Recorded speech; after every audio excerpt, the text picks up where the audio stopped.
किया गंगा मैया को अपनी जंघा से, तब से माता गंगा का नाम पड़ गया जानवी। क्या पड़ गया? जानवी। बोलिए जानवी मैया की। त्रयोदशी पाठ में श्लोक आता है, यात्रावशीयंता भार्गवो द्विषाम सुमार्षितः यह नद्याशद ममतः कुल करीता।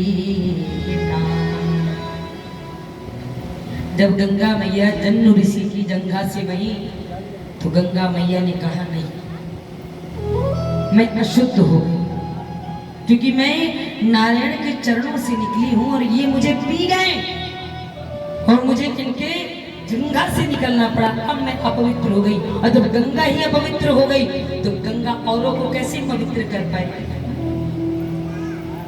ध्यान देना, शास्त्र कहते हैं एक कन्या, मेरी बात थोड़ी कड़वी है पर शास्त्र की बात है, थोड़ा इसको पचाइएगा।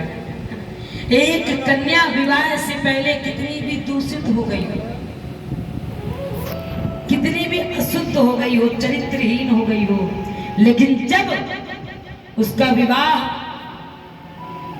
होता है और जब वो मंडप पर उसका पिता, उस बेटी का पिता, उस बेटी कन्यादान, जब कन्यादान के लिए वो पिता अपनी बेटी को गोद में बिठाता है और सामने पात्र में हल्दी घोल दी जाती है और लोग उस कन्या के चरणों में हल्दी लगा लगा कर पैर पूजते हैं और दान देते हैं। उस वक्त पति बैठा रहता है, वर बैठा है, वो नारायण के रूप में रहती है, अर्थात वो बेटी उसके पहले कितनी भी चरित्रहीन रही हो, दूषित हो गई हो, अशुद्ध हो गई हो, लेकिन तब वो गंगा के समान शुद्ध कहलाती है, स्वच्छ कहलाती है।